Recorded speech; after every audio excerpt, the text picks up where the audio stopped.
Hola, ¿qué tal amigos? Muy buenos días, ¿qué tal? ¿Cómo va? Bueno, yo nuevamente acá eh, vengo a hablarles ahora lo que tienen acá atrás, no sé si logran verlo. Este no va a ser un capítulo de inglés, sino que nuevamente vamos a hablar de historia, pero esta vez no va a ser historia argentina, sino nada más y nada menos que una de las historias más importantes a nivel mundial, que es la Revolución Francesa.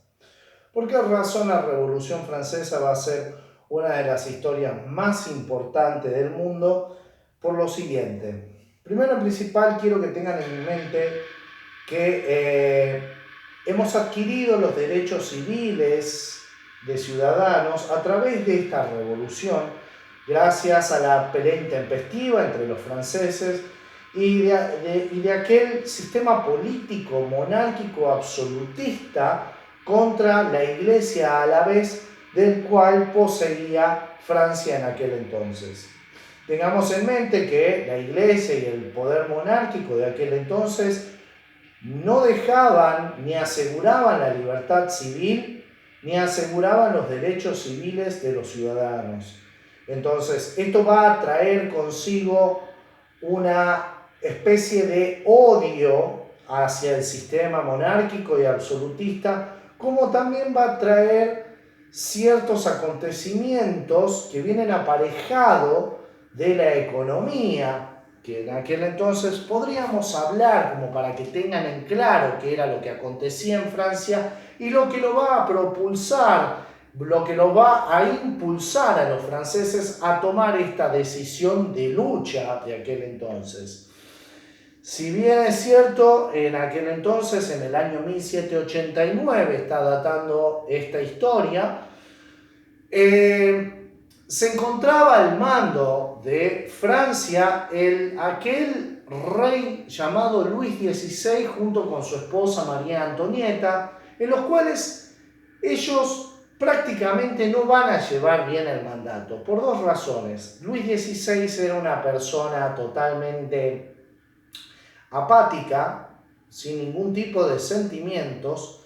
De hecho, esa apatía ha llevado a que María Antonieta lo único que vaya a hacer es gastarse el dinero de la población en joyas, en oro y plata, de lo cual se va a conocer una frase muy conocida de María Antonieta, en el cual le dicen: señora María Antonieta, el pueblo se está muriendo de hambre, pues que coman lo que se está pudriendo. Una cosa así, una frase totalmente aberrante, sinceramente no lo recuerdo bien en memoria, pero a lo que quiero destacar es el gobierno de Luis XVI y María Antonieta fue uno de los gobiernos de los cuales se puede decir inútiles para aquel entonces, en aquella Francia. ¿Por qué? Porque si tendríamos que representar en la actualidad a ese gobierno, hoy lo tomaríamos como un gobierno hiperinflacionario en el cual toda la riqueza del pueblo se lo quedan ellos y al Estado no le queda absolutamente nada. Voy a poner un ejemplo. En la Revolución Francesa, un kilo de harina valía lo mismo que un sueldo de un trabajador. A lo que ustedes ya sabrán de que eso va a llevar a un problema, eso va a llevar a un caos. Porque imagínense, un kilo de harina, un sueldo de un trabajador, no le sustenta a nadie. Bueno, esa va a ser una de las problemáticas. Otra de las problemáticas de aquel entonces va a ser la división de clases que hacían en aquel entonces. En aquel entonces estábamos divididos por el primer estado, el segundo estado y el tercer estado. En el primer estado va a estar la monarquía y la iglesia comandando y llevando el poder hacia la población y dirigiendo de manera estricta y cobrando el diezmo, que vendría a ser hoy como un impuesto. Cobrando el diezmo, y los que pagaban aquel diezmo eran aquellos que pertenecían a los trabajadores del tercer estado. Bien, hablemos un poco del segundo estado. ¿Quiénes eran los que pertenecían al segundo estado? Los que pertenecían al segundo estado son la aristocracia y la burguesía.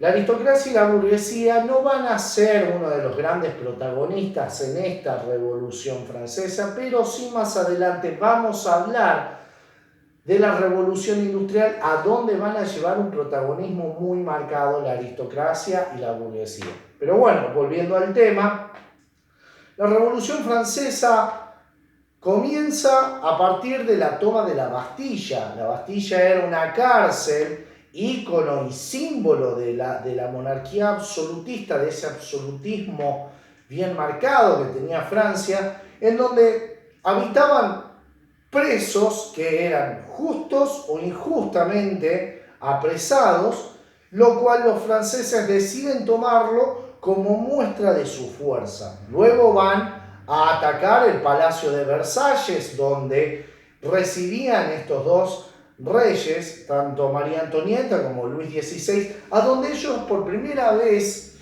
terminan escapando y escapan hacia Austria. Durante toda esa búsqueda y demás, Francia se ha vuelto un caos, pero hay una sola cosa. Los franceses van a ser impulsados por la ideología de grandes filósofos, grandes abogados, grandes letrados como ser Montesquieu, Robespierre, Voltaire y muchos otros más, a donde van a llevar esa idea jacobina de libertad e independencia y de igualdad de derechos civiles. Entonces, ¿qué es lo que va a pasar luego de la búsqueda de Luis XVI? Terminan encontrándolo en el país de Austria, donde Austria decide deportarlos, devolverlo a Francia, porque no lo querían allí, debido a que María Antonieta pertenecía a ese país.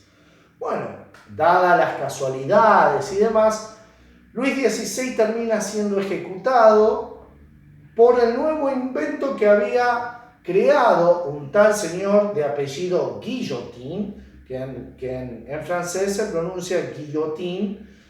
La guillotina en español sería la traducción guillotina. La guillotina, para aquellos que no saben, era un instrumento creado en la antigüedad con una base de madera y dos pilares, y en la punta tenía una hoja afilada tipo cuchillo, en el cual estaba sostenida a través de una soga, y cuando se soltaba esa soga, esa hoja de acero podía cortar lo que sea.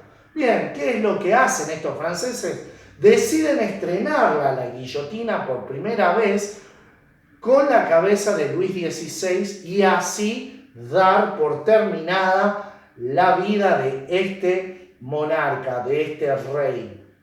Bien, entonces, derrocada la monarquía, va a surgir un nuevo sistema político llamado la democracia. La democracia es el nuevo sistema político en el cual van a adoptar muchos países de América, como ser Estados Unidos, Argentina, Uruguay, casi toda América, y muchos otros países que no son americanos, van a adoptar a la democracia, por una simple y sencilla razón.